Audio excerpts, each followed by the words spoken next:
A proposta hoje é falar sobre a sexualidade e espiritismo. Vamos conversar a respeito desse tema. Feche os microfones, por favor. Da sexualidade e a doutrina espírita. A história, meus amigos, da sexualidade e dos grandes transtornos, é um dos grandes transtornos que todos nós trazemos, em maior ou menor grau, já que somos ainda espíritos em evolução.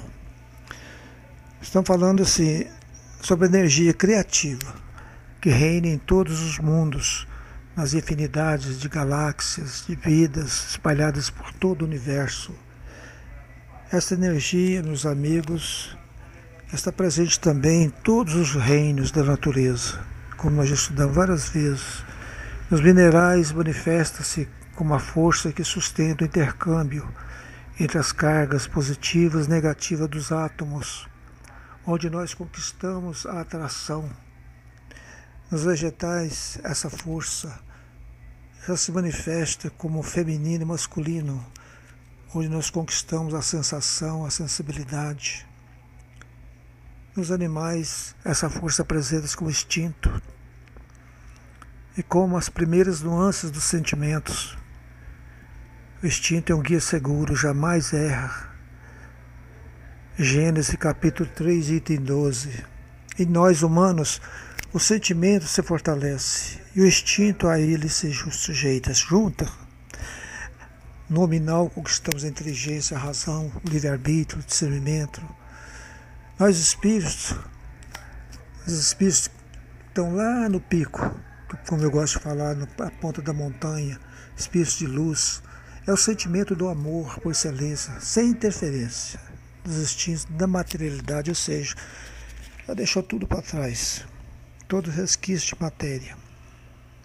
Sabemos que todos nós estamos passando por provas e por expiações, certo? Estando no mundo com essa classificação. Qual que é a classificação do nosso planeta? Mundo de provas e expiações. E não poderia ser diferente. Nos últimos dados da ONU, em 2020,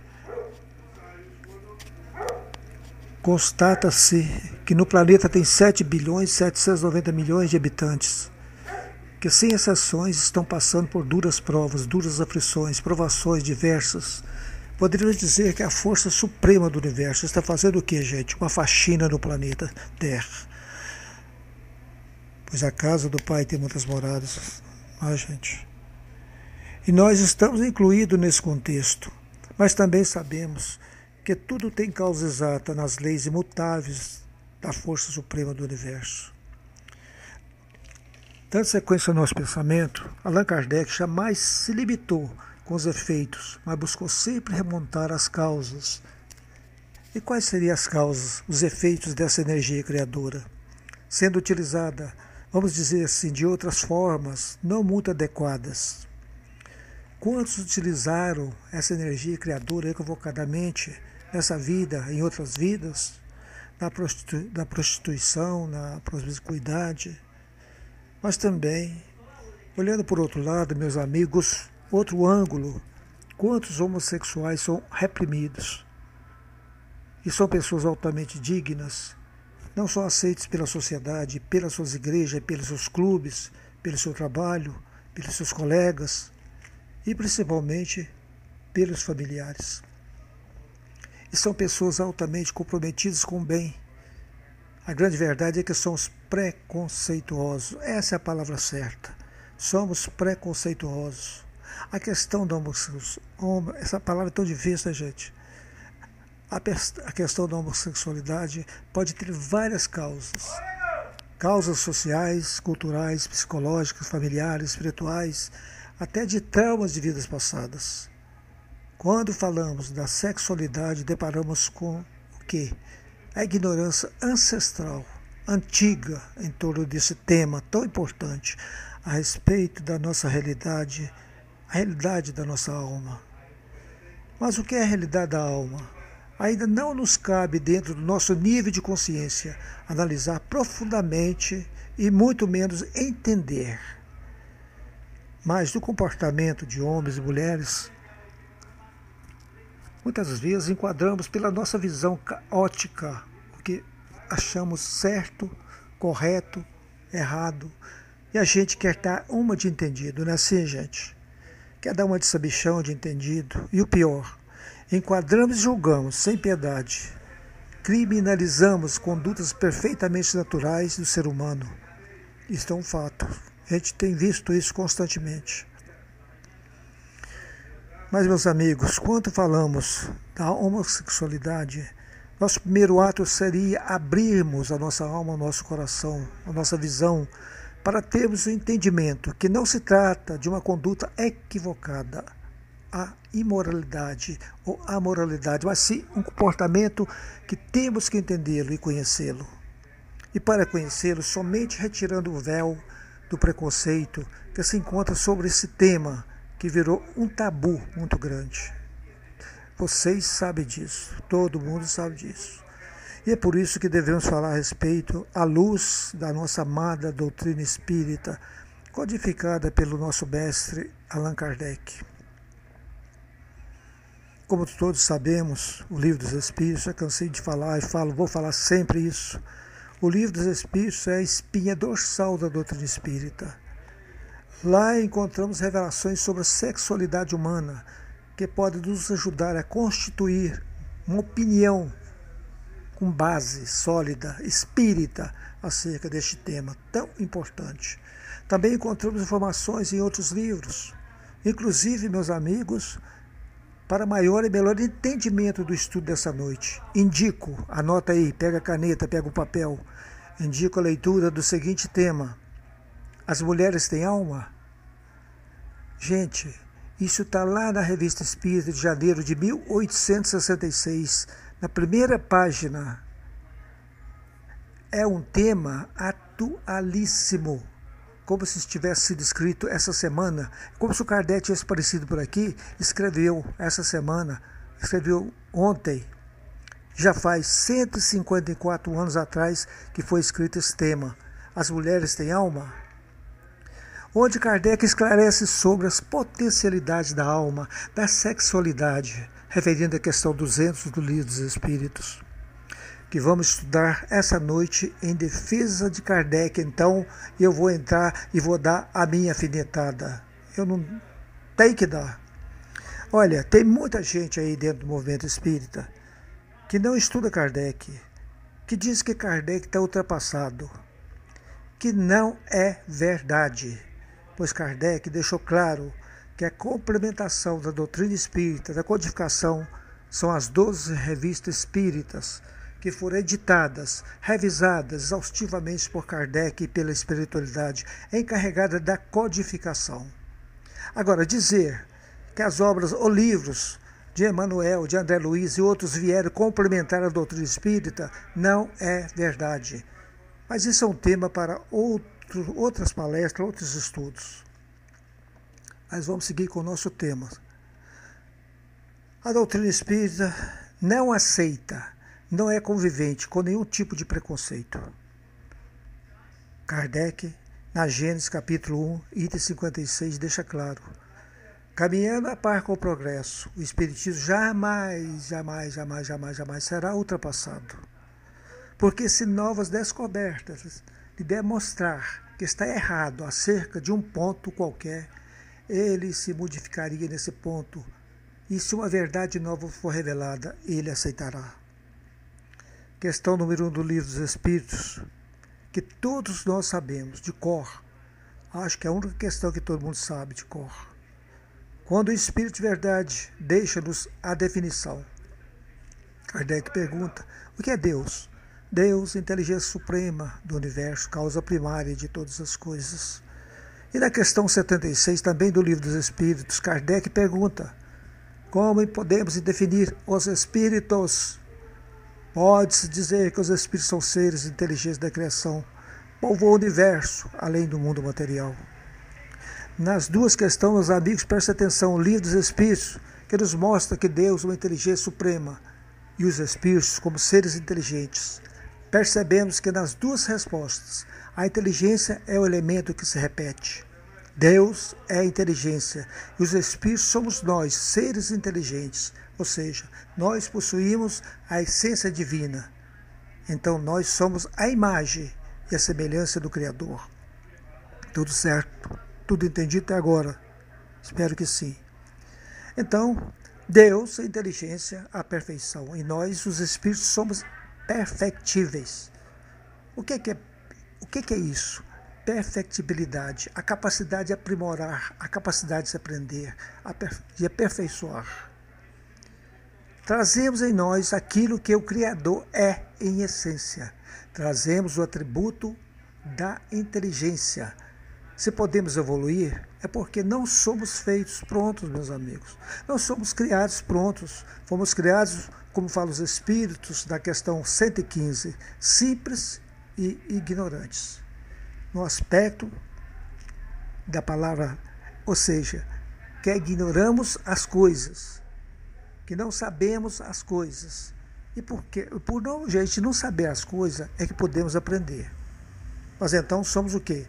Criados, simples e ignorantes. Como vemos lá na questão, deixa eu ver aqui, né, rapidinho, 23 do Livro dos Espíritos. O que é o espírito? Pergunta Kardec. A resposta foi o quê? O princípio inteligente do universo. Ali não se referia à individualidade, e sim à essência, o princípio espiritual, como temos o princípio material, que nos colocam os espíritos na questão 27 do Livro dos Espíritos. Existiriam assim dois elementos gerais do universo? Espírito e matéria? Sim, acima de ambos, Deus, o Criador, Pai de todas as coisas. Essas três coisas são o princípio de tudo que existe da Trindade Universal. Os elementos gerais do universo, Espírito, matéria, Deus, tem um princípio fundamental. A matéria é tirada do fluido cósmico universal, que nós já estudamos exaustivamente em várias passagens do Livro dos Espíritos. Então vejam bem, o Espírito tem o princípio inteligente, ou seja, princípio inteligente que não é a nossa individualização, mas a nossa essência, a nossa origem. Esse é o princípio inteligente. Evolui, estagiando-se nos diversos reinos, conforme vemos lá no Livro dos Espíritos, a partir da questão 590. No início do estudo, já tinha eu referido a respeito dessa força estagiando nos reinos. Lembra lá em cima, no início do começo do estudo? Mas vamos falar de novo. Por quê? Porque é importante. Então, estagiando no reino mineral, estagia no reino vegetal, estagia no reino animal. Individualiza-se, tomando consciência de si no reino hominal. No reino mineral, no estágio desse princípio inteligente, meus amigos, nós aprendemos o quê? O princípio da atração pelas naturais reações químicas dos átomos, a atração molecular. No reino vegetal, aprendemos a sensibilidade. E no reino animal, aprendemos o instinto, que é um guia seguro que jamais erra. Está lá na Gênesis capítulo 3, item 12. No reino nominal, desenvolvemos a razão. E todos esses aprendizados, o princípio inteligente guarda na sua inconsciência. E chega o momento, depois de milhões de anos, que nós vamos o quê? Individualizarmos. Assim, o princípio inteligente não tem individualidade, ele tem todas as potencialidades. E quando o princípio inteligente desenvolve, tomando consciência de nós mesmos, sabemos quem somos. É como se a gente saísse da latência, da hibernação e tornássemos um indivíduo. Aí podemos dizer, nunca fui princípio inteligente, mas já estagiei nesse período no princípio inteligente. Nós temos todos os elementos, todos os arquivos no nosso HD. Lembra daquele HD que eu gosto de falar? Aquele HD que é o Espírito. Nós temos todos esses elementos arquivados na fase do princípio inteligente, na fase que não tínhamos consciência de nós mesmos. Está sendo claro, gente? Espero que sim. Pois bem, então, temos em nós os princípios da atração.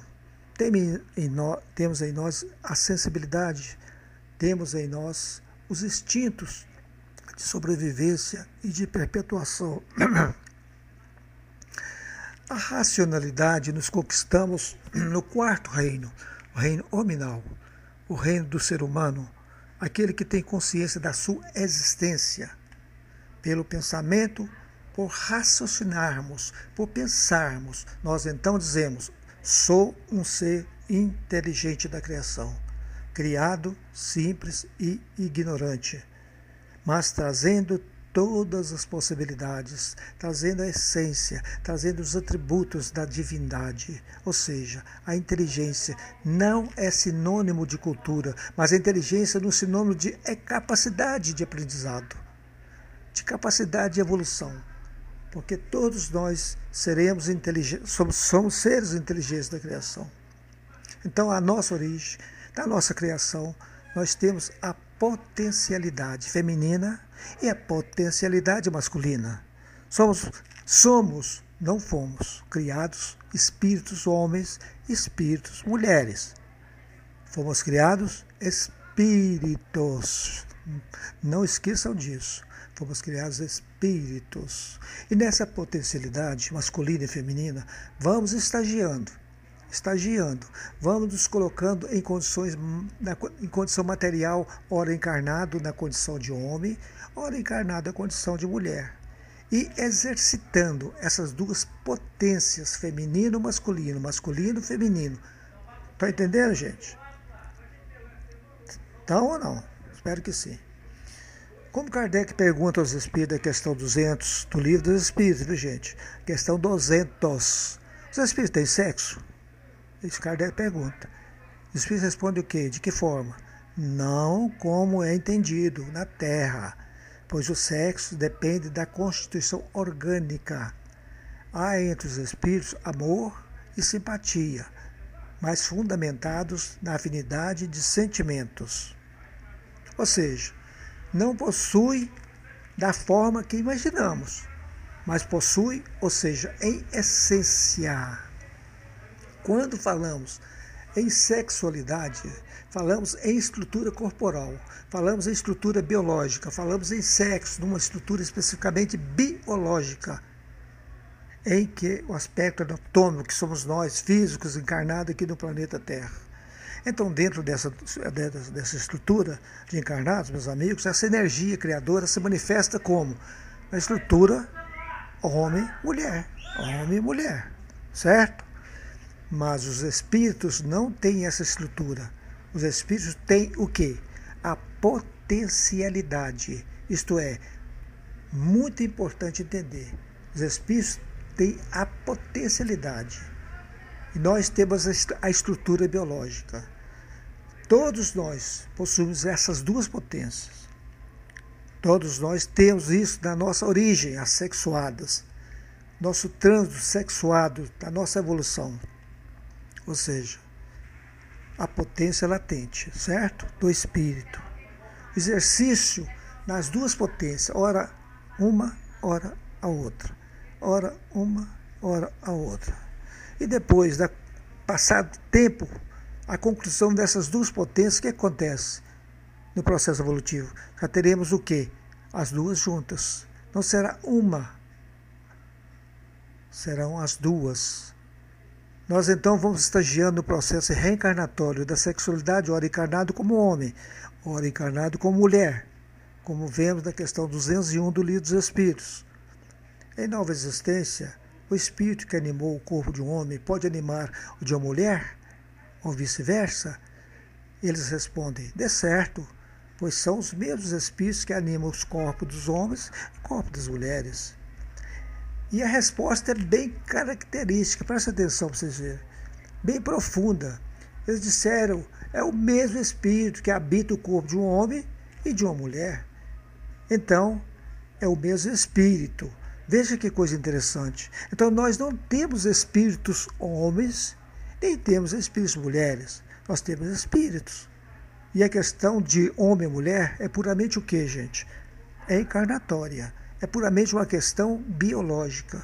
uma questão fisiológica, uma questão anatômica e não uma questão de essência. Continuando, lá na questão 202, Kardec pergunta: quando desencarnado, prefere o espírito encarnar no corpo do homem ou de uma mulher? Preste atenção na pergunta. Quando encarnado, prefere o espírito encarnar no corpo de um homem ou de uma mulher? Aí eles respondem: isto pouco importa, tudo depende das provas pelas quais devem passar. Entenderam bem? Então pouco importa. Então, meus amigos, estando o espírito em espírito, ou seja, desencarnado lá no mundo espiritual, ele pode escolher nascer em qualquer gênero, ou mulher ou homem. Seja nascer do corpo homem, corpo de mulher. E a resposta dada a Kardec é essa. Isso pouco importa. Quer dizer, o espírito não importa. Não importa. Tudo depende de quê? Das provas pelas quais deve passar. Isso que importa para o espírito. Então veja que para o espírito encarnado, no corpo masculino, no corpo feminino, isso está ligado ao seu processo de provas e não como imposição, ou assim como se diz, uma simples escolha, sem motivo, sem objetivo. Então, dessa forma, entendemos que todos somos espíritos e que para nós, no processo encarnatório, no exercício dessa masculinidade em corpo masculino, ou na masculinidade em corpo feminino, ou na feminilidade no corpo masculino, tanto faz. Entendeu, gente? Mas a potência criadora é a potência sexual, que é do espírito, é nossa. E para essa potência criadora não faz diferença, conforme a resposta dos espíritos a Kardec. Se eu estou encarnado no corpo de homem ou em um corpo de mulher, o que importa são as provas que eu tenho que passar.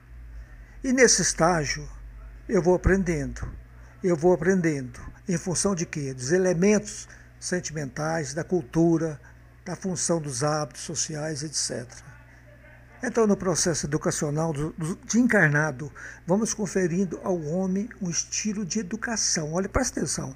Ao homem, um estilo de educação. E a mulher, o quê? Outro tipo de educação.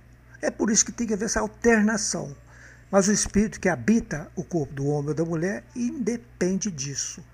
Porque, na experiência, eu masculino encarnado, eu aprendo. Eu feminino, eu aprendo. Eu feminino encarnado, eu aprendo. É assim sucessivamente. Aprendo aquela característica masculina. Por isso precisamos, ora encarnado em uma estrutura, ora encarnado na outra estrutura. Porque senão nós não teremos a visão de quê? Autopercepção de tudo. Não teremos. Perceberam? Então percebemos que a reencarnação ela é um elemento fundamental para nós entendermos por que existe homem, por que existe mulher. Mas para entendermos que o homem e a mulher são estruturas físicas para um espírito que tem a sexualidade, que tem a energia criadora. Entendeu, gente? Manifesta quando encarnado, nesses corpos, nossos corpos que estamos aqui. Estar encarnado, meus amigos, é um processo de aprendizagem na nossa existência. Assim, nós entendemos e percebemos, então, que não há mais ou menos ser homem ou mais ou menos ser mulher, porque nós nunca seremos nós, estaremos nos corpos de homem, nos corpos de mulher, mas seremos sempre o quê? Sempre o quê? Espíritos. Então, várias vezes consecutivas, encarnando num corpo masculino, várias vezes consecutivas, encarnando no corpo feminino, eu fixo mais em mim, mais no meu campo mental, uma das naturezas masculina ou feminina. Daí dizemos espíritos masculinos e espíritos femininos, mas só por uma forma didática, só por uma analogia. Mas por quê? Aquela potência masculina está mais caracterizada em um espírito, aquela potência feminina está mais marcada, marcante em outro espírito. Agora, quando o espírito, cuja potência de vida é mais masculinizada, é palavra difícil, né? Masculinizada ou mais feminilizada, é encarnada num corpo diferente, ou seja, uma nova encarnação, então vai acontecer o quê? Vai exteriorizar do seu psiquismo as potências do seu espírito, o que mais de positivo ou de mais negativo tiver, que ficou no registro, lá daquele HD que eu falei. Agora observe, o espírito encarnado em um corpo masculino, ele tem corpo masculino, mas tem o psiquismo do espírito, tá entendendo, gente? Que é feminino, entende? O espírito encarnado no corpo masculino, ele tem o psiquismo do espírito feminino. Se o espírito potencialmente está caracterizado pela masculinidade, ele é másculo, encarna em um corpo feminino, ele tem o corpo feminino, mas com o psiquismo, o quê? Masculino. Entendeu? Essa dissonância que tem. E aí que vem o exercício, é aí que vem o elemento de aprendizagem, lidar com essa estrutura corporal, diferente da minha estrutura mental. Encarno um corpo, e meu psiquismo é outro, do que eu trago como prova, como reajuste. Aí que nós entramos por um aspecto que genericamente chamamos de homossexualidade. Nada mais é que um processo natural, um psiquismo diferente do corpo. Não tem como se explicar esse processo, não tem como se explicar essa homossexualidade. Não tem como explicar, mas presta atenção, deixa eu terminar. Não tem como explicar se nós não valêssemos da reencarnação. Olha que lindo. Aí que vai entrar a nossa amada doutrina. Não tem como explicar se não valêssemos da reencarnação. Se nós quisermos explicar a homossexualidade por teorias psicológicas, teremos a sua causa. Nós só queremos o quê? Seus efeitos. Porque a causa está no espírito. No espírito que eu sou. E o espírito que eu sou, com potencialidade que eu trago encarnado em um outro corpo. Não é um desvio. Não vou falar homossexualidade mais. Não é um desvio a homo, como muitos assim chamam. É apenas um momento em que o espírito está num processo de quê? De autoeducação. No bom termo da palavra, lutando pela fixação da estrutura corporal, da sua estrutura mental. Entendeu? Ele está em luta, gente. Estão em luta, tentando fixar aquele psiquismo que ele trouxe nessa estrutura que ele está agora. O espírito está trabalhando, lutando para ajustar, para estruturar, para ter uma estrutura corporal com a sua estrutura mental. Entendeu, gente? Ou não? Ou está complicado? Então não é fácil. Não é fácil esses ajustes, arrumar esse desajuste da sexualidade. Lá no passado, ela foi vista como aberração. E como digo passado, vocês vão lá no Levítico, capítulo 20, item 13. Capítulo 20, item 13. O que diz lá? Quando também um homem se deitar com outro homem, ambos fizerem abominação, certamente morrerão, e seu sangue será sobre eles. Então olha para vocês verem como que era tratado essa área. Só para deixar registrado os avanços nessa área, e eu fiz uma pesquisa e vou dizer para vocês. Em 1973, a Associação Americana de Psiquiatria deixou de catalogar a homossexualidade como doença, seguida em 1975 pela Associação de Psicologia Americana.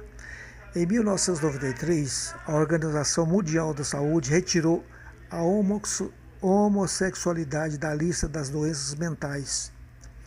Em 1995, no Brasil, o Conselho Federal de Medicina deixou de reconhecer a homossexualidade como doença mental, mas manteve a definição de distúrbio psicológicos e passível de tratamento psicoterápico. Em 1999, o Conselho Federal de Psicologia estabeleceu que a homossexualidade não pode ser vista como desordem psíquica e qualquer profissional que se proponha a curá-la está ferindo o código de ética dos profissionais da saúde. Isso foi só um apanhado que eu fiz para a gente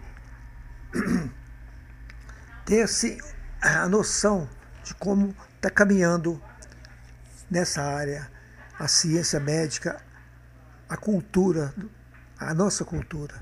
Então, meus amigos, assim que se entendia que era um desvio patológico, que era uma doença, mudou-se esse conceito e viu que isso não é doença, isso não é patologia.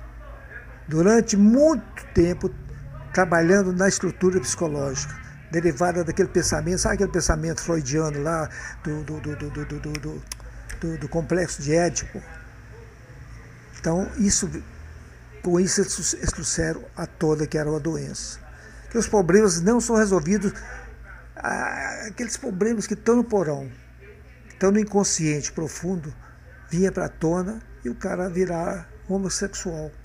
Entendeu, gente? É a teoria. Teorias que explicam a causa, só mostram os defeitos e só cria desagregação. Quando entendemos a causa desse fato e não desse problema, gente, a coisa muda. Porque não é um problema. A causa, gente, a causa desse fato não é uma anomalia. A causa desse fato não é doença, não é libertinagem. É um fato de um espírito com psiquismo diferente do corpo que ele habita. Simplesmente isso. O psiquismo diferente do corpo que ele habita. O psiquismo de uma mulher no corpo de um homem. O psiquismo de um homem no corpo de uma mulher. Sendo eu um espírito cuja potência feminina está mais acentuada, encarnado no corpo masculino. Deveria eu aprender com esse corpo, não é isso? Ou seja, respeitando a estrutura, tentar tirar desse processo reencarnatório os elementos para um começo, eu digo, para um começo de reajuste, de equilíbrio da minha potencialização. Mas isso não é fácil, meus companheiros. Isso não é fácil. Isso não é um assim, ó, escuta aí. Não está lá de dedo. Então, o seu espírito, o meu espírito, com a característica feminino num corpo masculino. Eu vou agora exercer a condição masculina. Não é tão simples assim. E por que não? Não, porque passa por uma estrutura mental, porque passa pela situação social, uma situação social de repulsa. E aí que a pessoa, o espírito, quer dizer, encarnado com essa dificuldade de associação, ele se sente o quê? Oprimido, homem e mulher. E no ambiente desses, como é que vai ser? Será que vai conseguir trabalhar, ter harmonia para trabalho? Ajustar-se com o corpo, quando ele é cobrado, quando ele é ridicularizado, quando ele é colocado como um indivíduo à margem da sociedade? Pergunto a vocês, é fácil? Vocês sabem que não. Gente, a homossexualidade não é isso. Não é defeito simplesmente. É um descompasso entre a estrutura psíquica do espírito com o corpo que habita. E que, se associarmos isso tanto para o homossexual como para o heterossexual, se associarmos isso à nossa estrutura encarnatória, dos abusos da sexualidade do passado, a minha força é muito menor nessa encarnação. No passado, eu encarnado, ou eu encarnando em um corpo de estrutura semelhante ao meu psiquismo, ou seja, encarnei no corpo no passado, um corpo de homem, psiquismo homem, certo? Deu para entender? Aí eu abusei da heterossexualidade, comprometi pessoas, ou seja, aprontei. E com isso o que aconteceu? Fui lesando a mim mesmo, diminuindo as minhas forças, deixando marcas profundas do meu espírito. E depois, por escolha minha, em reparo a meus desvios da lei divina, eu peço, imploro para encarnar em um corpo semelhante aos que no passado, em corpos opostos, eu abusava. Lei de ação e reação, gente. Sozinho eu não tenho força para resistir. E preciso de apoio daqueles que estão comigo. Daí o termo homossexualidade e não homossexualismo, porque não existe isso como essência. Como essência é minha opção, escolha na programação, como espírito para reajustar com a lei divina.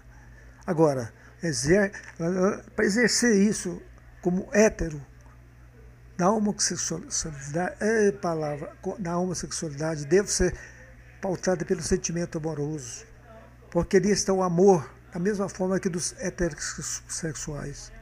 A verdade é que o problema não está na hetero ou na homo, a questão está na índole do espírito.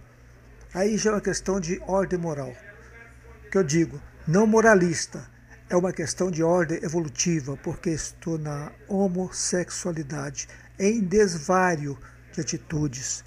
Se eu estivesse na heterossexualidade, eu também estaria nos desvários de atitude.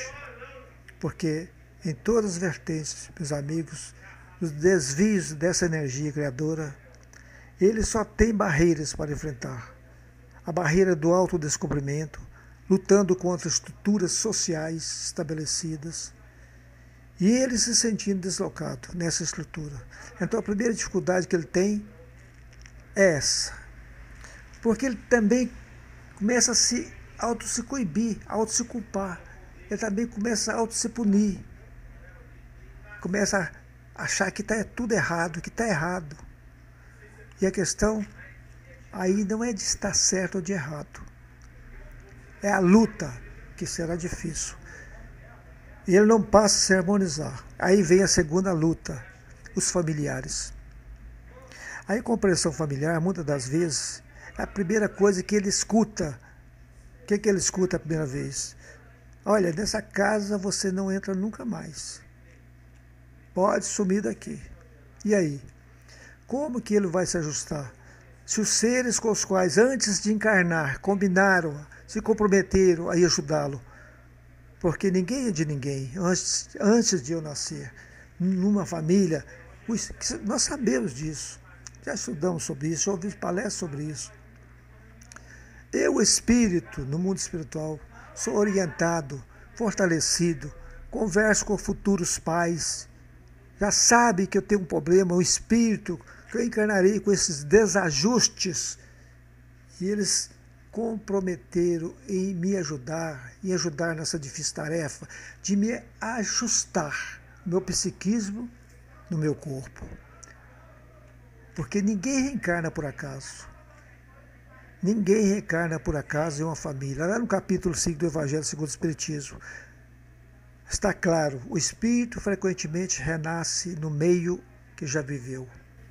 Então, quando estamos programados para encarnar, os pais fizeram um compromisso com esse espírito. Olha, você vai encarnar com meu filho, com minha filha. Pode encarnar, estaremos auxiliando nesse trabalho, nessa etapa de associação do psiquismo com o corpo. Sabemos que você vai ter muitas dificuldades. Sabemos que pode ser que você até não consiga essa associação e viverá talvez tormentos internos, ou viverá em serenidade, entendendo que não foi possível. Às vezes, assim que acontece, essa associação do psiquismo com o corpo. Mas você é uma boa pessoa, vai levar adiante com respeito, com tranquilidade e equilíbrio. E esse espírito diz, eu quero reencarnar nessas condições, eu quero a sua casa nessas condições, eu quero que você seja meu pai, que você seja minha mãe. E depois da entrada na existência material, no momento de lidar com essa situação, aquele momento crucial em que ele vai ajustar seu psiquismo nesse processo da sexualidade, a estrutura corporal semelhante, que ele precisa desse reajuste. Aí a família fecha a porta, fecha as portas, conscientemente. Porque, né, nós não nos lembramos claramente dos compromissos assumidos antes, mas teremos sempre a certeza deles. A gente pode até não lembrar quando a gente encarna, mas teremos sempre a certeza dos compromissos, a convicção. À noite, quando nós dormimos, somos alertados do compromisso assumido e orientados pelos amigos, pelos espíritos encarregados daquela reprogramação. Então, meus amigos, nós temos de estarmos juntos. Se é nosso irmão, nossa irmã, nosso filho, nossa filha, isso não importa a posição familiar. O espírito tem um campo de desajuste para resolver, como talvez nós já tivemos também lá no passado. Ele, espírito encarnado, quer apenas o quê? Ser acolhido, respeitado, para que ele também acolha, respeite os outros. É importante nós entendermos isso. E para... Mas estou ruim de garganta. E para finalizar, meus amigos, vou deixar uma reflexão do Gustav Jung, que foi o psiquiatra suíço, fundador da Escola de Psicologia Analítica. E uma de suas obras, que ele fala sobre o amor, na qual ele diz o seguinte: nenhum homem é tão exclusivamente masculino a ponto de não possuir nada feminino em si. Nenhum homem é tão exclusivamente masculino a ponto de não possuir nada de feminino em si. É bom a gente fazer reflexão sobre isso. Quando for tirar pedras, quando for julgar, nós espíritas, com essa visão diferenciada, que isso tudo são provas que esses companheiros vêm para ajustar seu psiquismo, para ajustar seu psiquismo de desvios do passado, psiquismo masculino no corpo feminino, psiquismo feminino no corpo masculino. É um ajuste que ele veio fazer, é prova para aquele espírito, certo? Então, meus amigos, estudando esse tema, à luz da doutrina espírita, foi que eu consegui trazer para vocês. Gratidão para todos.